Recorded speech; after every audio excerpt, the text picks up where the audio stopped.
우리에게 주신 하나님 말씀은 신명기 6장 4절에서 9절 말씀입니다. 이스라엘아 들으라. 우리 하나님 여호와는 오직 유일한 여호와이시니 너는 마음을 다하고 뜻을 다하고 힘을 다하여 내 하나님 여호와를 사랑하라. 오늘 내가 내게 명하신 이 말씀을 너는 마음에 새기고 내 자녀에게 부지런히 가르치며 집에 앉았을 때이든지 길을 갈 때이든지 누워 있을 때이든지 일어날 때이든지 말씀을 강론할 것이며 너는 또 그것을 내 손목에 베어 기호를 삼으며 내 미간에 붙여 표로 삼고 또 내 집 문설주와 바깥문에 기록할지니라. 아멘. 오늘은 우리 바울교회 기둥이 되시며 담임 목사님을 도와서 교회를 세워가시는 장로님들의 헌신 예배로 드리게 되었습니다. 교단에서 가장 큰 교회로, 상징적인 교회로 우리 바울교회가 성장하게 되었습니다. 이것은 다 원로 목사님을 도와서 말없이 순종하시며 맡은 일에 우리 장로님들이 충실히 감당하셨기에 놀라운 부흥을 일으킬 수 있었던 것입니다. 개인적으로 이러한 장로님들을 모시고 오늘 장로 헌신 예배의 말씀을 전하게 된 것을 저는 상당히 기쁘게 생각합니다. 우리 장로님들 다시 한번 힘을 모아서 우리 다음 세대들을 위해서 힘써 나아가시고 그리고 그들을 세우시며 담임 목사님을 도와서 더욱더 부흥하여 이제는 교단이 아니라 교계에 큰 영향력을 바라는 우리 바울교회가 되기를 주님의 이름으로 축원하며 소망합니다. 우리는 예수 안에서 한 가족입니다. 바울교회 안에서 하나님 안에서 한 가족으로서 만나고 믿음 안에서 날마다 승리하는 저와 여러분들이 되어야 될 줄로 믿습니다. 그리고 우리 장로님들 그리고 여러분들을 정말 주님의 이름으로 사랑하고 축복합니다. 여러분, 가족과 함께 예배를 드리는 모습은 너무나도 아름답습니다. 우리 장로님들 지난 설 명절에 가족들과 함께 하나님께 예배 잘 드리셨으리라고 믿습니다. 저는 모태신앙입니다. 저희 집안은 할아버지, 할머니로부터 시작해서 믿음의 가정이 되었고 그리고 아버지와 어머니의 신앙을 저는 물려받게 되었습니다. 그리고 저도 가정을 이루어 3대째 믿음의 가정이 되었습니다. 그리고 저에게는 4살짜리 쌍둥이 아들들이 있는데 이 아들들에게 신앙 교육을 잘해서 그들도 믿음의 대가 끊어지지 않도록 계속 노력을 할 것입니다. 저와 장로님들 그리고 성도 여러분들의 가정이 대대로 역사에 남을 믿음의 가정이 되길 소망합니다. 아멘. 역사란 쉽게 말하면 과거에 일어난 사건이나 인물의 기록을 말합니다. 과거의 인간의 행위, 그 행위로 인해 일어난 사건, 그 사실에 대한 기록이 바로 역사입니다. 역사의 사건들은 반복되는 일들이 많이 있습니다. 그래서 미래를 예측하기 원하는 사람들은 역사를 공부해야 하며 또한 역사의 교훈을 통하여 앞으로 일어날 일들을 미리 대비하고 과거의 실패를 예방하는 지혜를 얻어야 합니다. 그리고 보다 더 나은 미래를 위해서 우리는 역사를 공부해야 됩니다. 하나님께서 신명기를 기록하여 세상에 하나님의 말씀으로 준 이유도 여기에 있습니다. 하나님의 말씀 신명기 6장 4절에서 9절의 말씀을 우리는 쉐마라고 이야기합니다. 이스라엘아 들으라 하는 말씀으로 시작하는 말씀을 통해서 이스라엘의 역사와 믿음의 가정이란 어떠한 가정이며 어떻게 하여야 믿음의 가정이 될 수 있는지를 우리에게 말씀을 통해서 말씀하고 계십니다. 오늘 우리에게 주신 말씀 신명기 6장 4절에서 9절의 말씀의 시작은 이스라엘아 들으라 쉐마 오 이스라엘 이렇게 시작합니다. 쉐마란 히브리어로 들으라란 뜻입니다.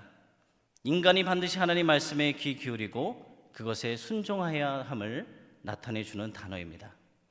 이 쉐마의 본문은 4절에서 5절에 하나님을 사랑하라 라는 이 명령과 6절에서 9절까지의 하나님의 계명을 자손들에게 가르쳐야 함을 명령으로 나누어져 있습니다. 그런데 이것을 좀 더 구체적으로 살펴보면 첫 번째로 6절에 오늘 내가 내게 명하는 이 말씀을 너는 마음에 새기고 라고 말씀합니다. 하나님의 말씀을 마음에 새겨야 한다는 명령입니다. 즉 하나님의 말씀을 확실히 기억하고 자신의 모든 감정과 의지에서 하나님의 뜻이 드러나야 합니다. 그렇지 않으면 하나님 말씀에 불순종하는 것입니다. 두 번째로 7절을 보면 내 자녀에게 부지런히 가르치며 집에 앉았을 때이든지 길을 갈 때이든지 누워 있을 때이든지 일어날 때이든지 이 말씀을 강론할 것이며 자녀에게 하나님의 말씀을 부지런히 가르쳐야 함을 우리에게 말씀해 주고 계십니다. 즉 부모는 가정에서 철저한 신앙 교육을 실시하여 그들의 자녀들이 생명의 말씀을 지키도록 행해야 하는 것입니다.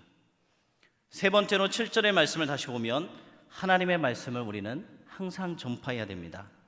즉 하나님의 말씀은 가정, 사회 등 어느 곳에서나 우리 대화의 중심이 되어야 하며 하나님의 말씀을 모르는 자에게는 가르쳐서 그들이 깨닫게 해야 됩니다. 네 번째로 8절의 말씀을 보면 너는 또 그것을 내 손목에 매어 기호로 삼으며 내 미간에 붙여 표로 삼고 하나님의 말씀을 기호로 삼아야 한다는 것입니다. 즉 하나님의 말씀은 모든 행동의 지침이 되어야 한다는 것입니다. 다섯 번째로 8절의 말씀을 다시 보면 하나님의 말씀은 인간 모든 삶의 원칙으로 삼아야 합니다. 즉 하나님의 말씀은 모든 생각과 계획 및 판단의 원칙과 기준이 되어야 한다는 것입니다. 여섯 번째 9절 또 내 집 문설주와 바깥문에 기록할지나 하나님의 말씀이 항상 늘 생활에 적용되도록 하여야 합니다. 하나님의 말씀이 항상 우리 생활의 중심에 자리 잡게 해야 되는 것입니다. 이 4절에서 9절의 쉐마의 말씀은 우리가 하나님의 말씀을 떠나서는 정령 올바른 삶을 살 수 없다는 것을 우리에게 보여주고 있습니다. 여러분, 우리 바울교회의 아버지, 어머니 같은 분들은 바로 우리 장로님들입니다. 오늘 오전에 담임 목사님께서 우리에게 말씀해 주셨습니다. 우리 성도들이 어려운 일을 당했을 때 그들을 도와주고 나보다 그들을 낮게 여기고 섬기며 내가 아닌 다른 사람을 높이는 우리 장로님들 되시기 바랍니다. 그리고 기쁨의 공동체, 남에게 베풀고 도와주고 타인의 의견을 존중하며 그리고 그리스도를 닮아 함께 살아가는 사람들의 고민에 민감한 사람이 되시며 영적으로 하나가 되시고 기쁨의 공동체를 이루어 가시는 우리 장로님들 되시기 바랍니다. 그리고 하나님의 눈, 예수 그리스도의 심장으로 하나님이 기뻐하시는 기쁨의 공동체, 기쁨의 가정, 하나님을 알지 못하는 자들에게 주님을 전하며 믿음 안에서 하나 되는 바울 공동체가 우리 장로님들 통해서 이루어지기를 저는 소망합니다. 여러분, 인간의 마음은 너무나 쉽게 변합니다. 사람들은 하나님께서 우리에게 큰 복을 주시기만 하면 하나님을 더 잘 섬길 것 같은데 이렇게 생각하지만 그런데 막상 그렇게 되면 자신이 누리는 육체적 그리고 물질적 부유함 때문에 하나님을 잊고 또한 감사할 줄 모르며 신앙생활에 나태해지는 사례가 많이 있습니다. 실제로 하나님의 말씀을 보면은 이스라엘 백성들이 가나안에 정착한 후의 역사를 살펴보면 그들의 삶은 타락과 불신앙의 역사라고 해도 과언이 아닐 정도입니다. 이러한 인간의 성품을 누구보다 잘 알고 있던 모세였기 때문에 지난날의 사건들을 상기시켜서 이스라엘에게 권면과 경고를 하고 있는 것입니다. 따라서 오늘날 영적 가나안을 향해 순례의 길을 가고 있는 우리 모두 역시 성도님들 역시 모세의 교훈을 기억하고 다음과 같은 신앙의 태도를 우리는 가져야 됩니다. 하나님의 말씀 로마서 6장 20절에서 22절 말씀에 너희가 죄의 종이 되었을 때에는 의에 대하여 자유로웠느니라. 너희가 그때 무슨 열매를 얻었느냐. 이제는 너희가 그 일을 부끄러워하나니 이는 그 마지막이 사망임이라. 그러나 이제는 너희가 죄로부터 해방되고 하나님께 종이 되어 거룩함에 이르는 열매를 맺었으니 그 마지막은 영생이라고 우리에게 말씀하고 있습니다. 하나님께서 이스라엘 백성을 애굽의 종살이에서 구원하셨듯이 오늘날 우리를 죄와 사망의 종살이에서 구원해낸 사실을 우리는 알고 그것을 기억해야 됩니다. 또한 하나님의 말씀 요한복음 3장 16절 말씀에서 하나님이 세상을 이처럼 사랑하사 독생자를 주셨으니 이는 그를 믿는 자마다 멸망하지 않고 영생을 얻게 하려 하심이라 라고 말씀합니다. 하나님은 과거 이스라엘에게 가나안 땅을 약속하셨듯이 오늘날 우리에게 새롭게 하나님에 대한 나라의 약속과 생명의 복을 우리에게 베푸셨습니다. 또한 하나님의 말씀 마태복음 22장 37절과 38절의 말씀을 보면 예수께서 이르시되 내 마음을 다하고 목숨을 다하고 뜻을 다하여 주 너의 하나님을 사랑하라 하셨으니 이것이 크고 첫째 되는 계명이요 라고 말씀합니다. 하나님께서 명하신 말씀을 지키고 그 말씀대로 우리는 하나님을 경외해야 합니다. 미국 뉴욕시에서 있었던 일입니다. 미국 뉴욕시 교육위원회는 신앙인과 불신앙인의 후손들이 어떻게 다른지를 살펴보는 조사를 하였다고 합니다. 이 조사를 위해서 두 사람의 표본 모델을 선정하였는데 그 중에 한 사람이 프리스턴 대학의 설립자이며 보수 신학자인 조나단 에드워즈였고 다른 한 사람은 뉴욕에서 술집을 경영하여 거부가 된 무신론자 마커스 슐츠라는 사람이었습니다. 에드워즈는 사랑으로 자녀를 양육했습니다. 그리고 가정을 최상의 학교라고 생각했고 슐츠는 가정을 의식주 정도만 하는 곳으로 생각했던 사람입니다. 에드워즈의 5대 후손들까지 살펴보았는데 모두 896명이었습니다. 그런데 그 중에 대학 총장이 12명, 교수가 65명, 의사가 60명, 목회자가 100명, 그리고 군인이 75명, 저술가 85명, 변호사와 판사 등 법조인이 130명, 공무원이 80명, 그리고 부통령이 1명, 상하의원이 4명 등이 있었습니다. 그런데 반면에 불신론자였던 슐츠의 후손들의 상황은 달랐습니다. 그 후손은 1062명이나 되었습니다. 하지만 그들 후손들 가운데 교도소에 수감되어 있는 사람이 96명, 정신병자나 알코올 중독자가 58명, 창녀가 65명, 영세민이 286명, 그리고 제대로 된 교육을 받지 못한 사람이 460명이었습니다. 이들 때문에 정부에서 지출한 국고금만 1억 5천만 달러에 이르렀다고 합니다. 이 두 집안의 후손들의 현황 비교는 한 가문이 사회에 미치는 영향이 얼마나 많은지 보여주는 실제 있었던 예이기도 합니다. 그렇다면 여러분, 이 차이는 어디에서 왔을까요? 물론 신앙을 가졌느냐, 신앙을 갖지 않았느냐가 가장 큰 요인일 것입니다. 신앙에 기초하여 원칙과 기준에 따라 키운 자녀와 세상 흐름대로 원칙 없이 키운 자녀들의 차이는 이처럼 엄청난 것입니다. 우리가 에드워즈가 되느냐, 슐츠가 되느냐에 따라서 우리의 후손들의 미래가 결정되는 것입니다. 하나님의 말씀 데살로니가전서 5장 16절에서 18절의 말씀을 보면 항상 기뻐하라, 쉬지 말고 기도하라, 범사에 감사하라, 이것이 그리스도 예수 안에서 너희를 향하신 하나님의 뜻이니라 라고 말씀합니다. 그런데 이것을 부모님들은 이렇게 바꾸고 있습니다. 항상 공부해라, 쉬지 말고 공부해라, 범사에 공부해라, 이것이 너희를 향한 부모의 뜻이니라.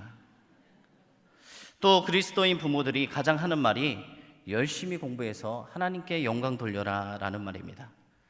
자녀가 열심히 공부하면 100점 맞고 1등만 하면 하나님께서 영광을 받으실까요? 아이들이 인류대학에만 들어가면 하나님이 영광을 받으실까요?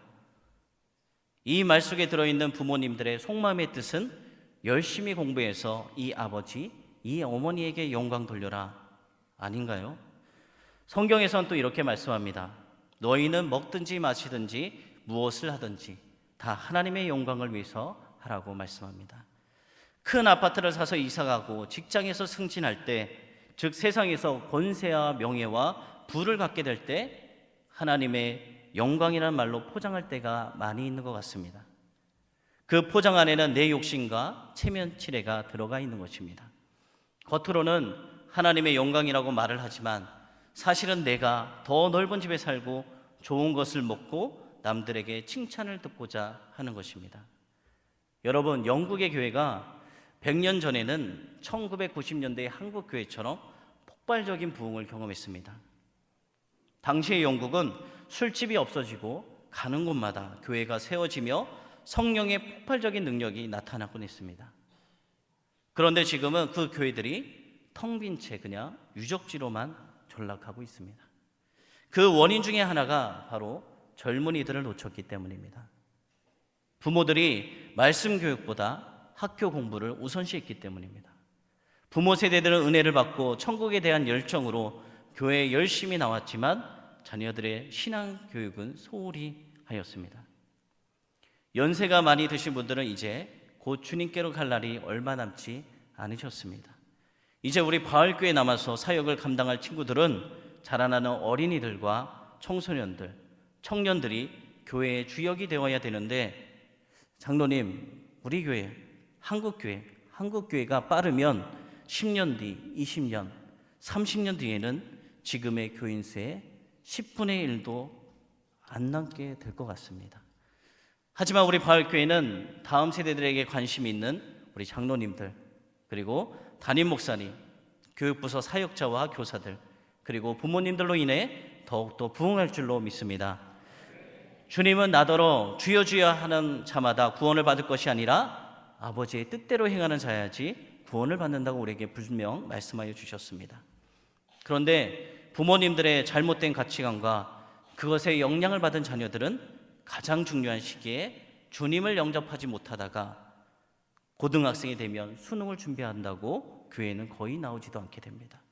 여러분, 그렇게 해서 수능을 보고 대학에 들어간들 그들이 교회에 나오겠습니까?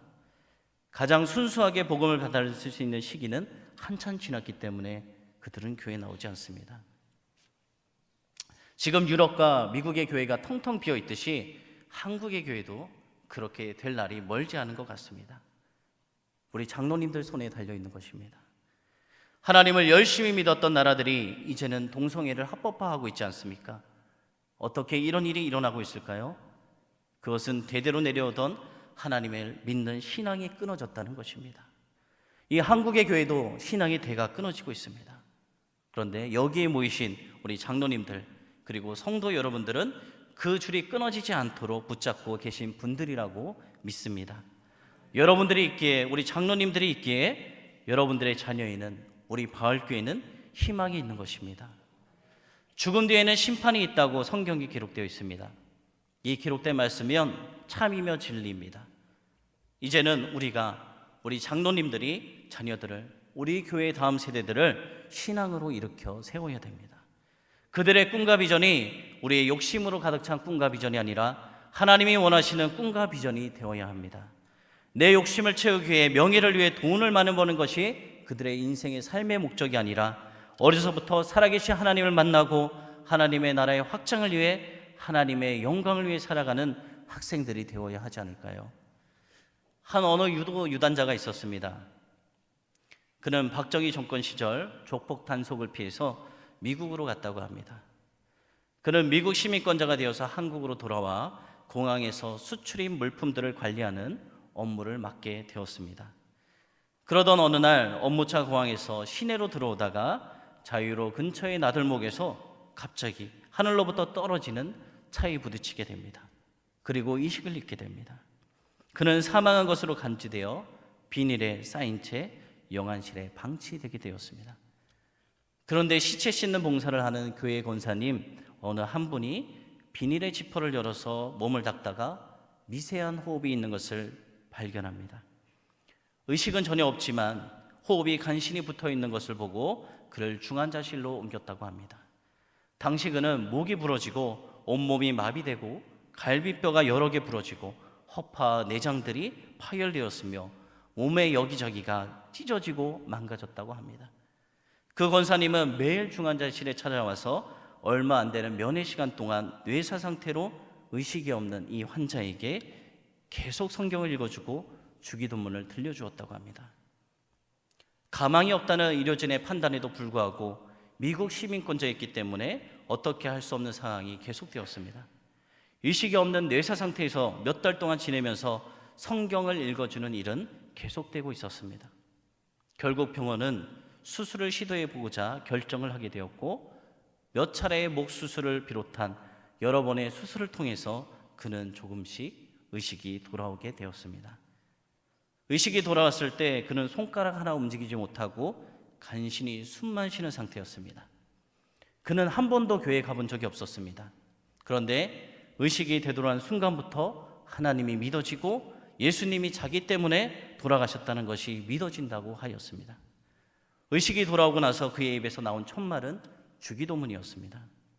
주기도문을 한 번도 외워본 적 없는 그의 입에서 주기도문이 나온 것입니다. 이것은 바로 하나님의 말씀의 능력인 것입니다. 무의식 속에서 뇌사 상태에서 들은 말씀이지만 그 말씀은 바로 우리의 혼과 영과 골수를 찔러 쪼개기까지 하는 하나님의 말씀이었던 것입니다. 권사님이 반복해서 들려준 주기도문이 뇌사 상태에서 믿음을 만들고 그의 의식이 돌아오게 한 것입니다. 그는 수개월 동안 들은 성경 말씀을 통해서 손과 발, 팔과 다리를 움직이게 되었다고 고백하였습니다.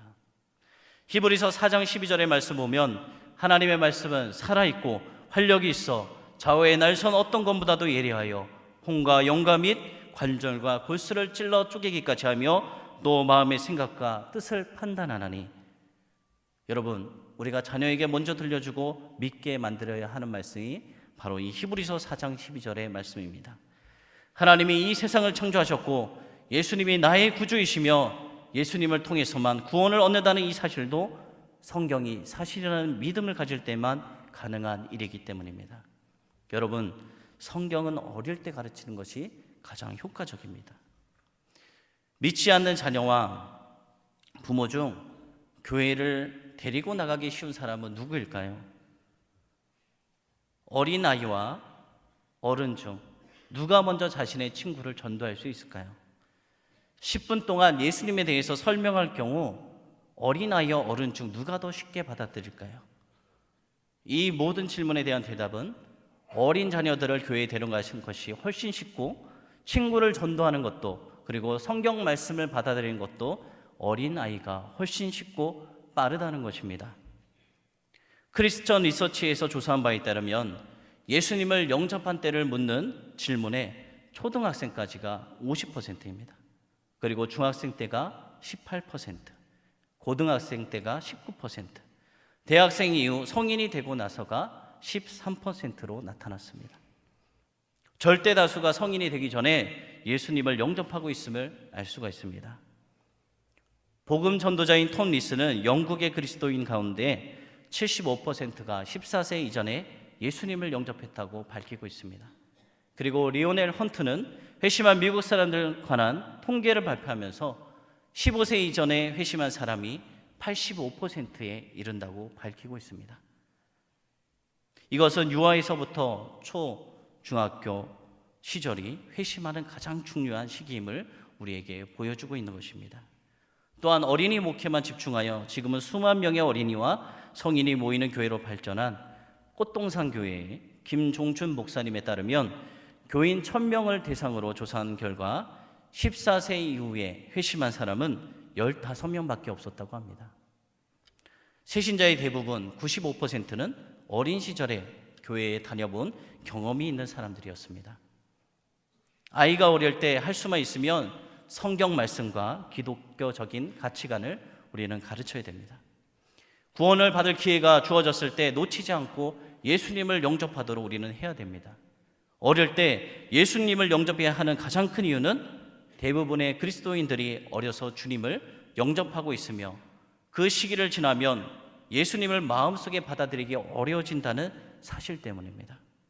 어렸을 때의 성경 교육이 평생을 좌우하므로 가정과 교회에서 조기 성경 교육이 너무나도 중요하고 거기에 관심과 투자를 우리는 아끼지 말아야 됩니다. 그리고 우리는 자녀들에게 매일 축복을 선포해야 됩니다. 부모는 자녀들의 머리에 안수하고 축복을 할 수 있습니다. 이삭이 야곱에게 축복 기도를 했고 야곱이 12아들들과 요셉의 자녀에게 손을 얹어서 기도해 주었습니다. 부모는 자신이 축복한 내용이 그대로 이루어질 것을 믿고 축복하고 기도해야 됩니다. 부모가 자녀들에게 축복한 이 기도의 내용은 그들에게 예언이 되는 것입니다. 야곱이 자녀들 머리에 손을 얹고 기도한 내용도 자녀들에게 하나님의 예언이 되었습니다. 부모가 자녀들에게 한 말은 하나님이 들으십니다. 그리고 하나님은 들으신 대로 그 자녀들에게 행하십니다. 부모의 축복 기도가 중요하다는 사실은 이삭의 축복을 받으려는 에서와 야곱의 다툼에서도 우리가 분명하게 알 수 있습니다. 이삭이 야곱에게 먼저 축복하였기 때문에 에서에게는 남은 축복이 없었습니다. 여러분, 자녀를 위해서 기도하지 않는 부모는 없을 것입니다. 그러나 자녀 머리에 손을 얹고 기도하는 부모는 그렇게 많지 않습니다. 부모가 자녀에게 축복한 대로 하나님께서 축복하실 것을 믿는다면 우리는 자녀에게 매일 축복 기도를 해 주어야 할 것입니다. 임신 중이거나 그 아이를 위해 갓난아기 할 때도 어머니들은 배에 손을 얹어서 젖을 먹일 때도 그 아이를 위해 우리는 축복 기도해야 됩니다. 자녀들이 무언가를 받아들이고 이해하기 전에도 어머니가 기도를 하나님께 드리는 것이 중요합니다. 또한 자녀에게 기도를 가르치는 것도 너무나도 중요합니다. 유대인들은 다니엘이 3번 기도한 것처럼 매일 3번 기도합니다. 기도 시간이 되면 어디에 있든지 그곳에서 기도하며 다른 사람들의 눈치는 보지 않습니다. 사람들의 눈보다 하나님의 눈이 더 중요하고 하나님 앞에 바로 서는 것이 사람들 앞에 눈총받는 것보다 더 중요하기 때문입니다. 가정에서 자녀와 함께 작정 기도를 드리고 또한 식사 기도를 하게 하거나 새벽 기도를 함께 나가는 등 기도 교육이 필요한 것입니다. 다니엘은 하루 3번 예루살렘을 향해 기도했습니다. 그는 포로로 잡혀가서 자신과 몇몇 친구들만 출세할 수 있는 그 상황 가운데서도 하나님의 뜻을 발견하고 그 뜻을 위해 살아왔습니다. 그 결과 다니엘은 하나님이 살아계심을 많은 사람들에게 증거했고 하나님께서는 그를 성공하게 하시는 것을 경험하게 되었습니다. 자녀들의 축복 기도하는 것, 그리고 자녀들에게 기도가 습관이 되도록 가르치는 것은 부모의 중요한 의무입니다. 또한 하나님의 자녀로 정체성을 우리는 가르쳐야 됩니다. 성도의 순교를 가능하게 하는 것, 죽음을 두렵지 않게 하고 어떤 어려움도 극복하게 하는 것은 하나님과 예수님에 대한 믿음으로부터 가능한 것입니다. 그 믿음을 다른 말로 하면 자신의 정체성입니다. 어린이에게 하나님의 자녀로서의 정체성을 심어주는 것이 중요한 것입니다. 어려서부터 성경 교육을 시키는 가장 큰 이유는 아이에게 너는 하나님의 자녀이다, 하나님의 자녀의 이 정체성을 심어주므로 하나님 중심의 가치관을 갖게 하기 위해서입니다. 요한복음 1장 12절에서 13절 말씀에 영접하는 자, 곧 그 이름을 믿는 자들에게는 하나님의 자녀가 되는 권세를 주셨으니 이는 혈통으로나 육정으로나 사람의 뜻으로 나지 아니하고 오직 하나님께로부터 난 자들이라 라고 말씀합니다. 이 말씀처럼 우리는 하나님께로부터 난 하나님의 자녀로서 그 권세를 가지고 있는 것입니다. 자녀들에게 하나님의 자녀라는 정체성만 심어주면 그들은 어떤 어려움이 닥치더라도 극복해낼 수가 있는 것입니다. 대부분의 부모들은 하나님 말씀을 생활 속에서 어떻게 실천해야 될지 의식하지 않으면서 살아갑니다. 또 부모들의 이런 이율배반적인 행동은 자녀들이 부모들에게 실망을 느끼는 빌미로 되기가 쉽습니다. 정체성이 흔들리지 않으며 어떤 상황이든 극복하며 이길 수가 있는 것입니다. 내가 하나님의 자녀이며 어디를 가든지 나를 하나님께서 지켜주신다는 이런 확신만 있다면 어떤 어려움도 이겨낼 수가 있고 극복할 수가 있는 것입니다. 이스라엘 백성들이 자신들을 구원해 주신 구원자 하나님을 까맣게 했고 하나님을 떠나 악한 행동을 반복했듯이 우리의 삶이 그렇게 되어서는 안 됩니다. 지금부터라도 믿음의 명문 가문으로 세워져 나아가야 합니다. 오늘부터 세상 교육이 아닌 성경적 교훈으로 우리 아이들을 양육하여야 됩니다. 하나님의 말씀은 능력이 있습니다. 하나님의 말씀은 살아 있습니다. 우리 아이들에게 어릴 때부터 성경을 가르치시기 바랍니다. 자녀를 매일 축복하시길 바랍니다.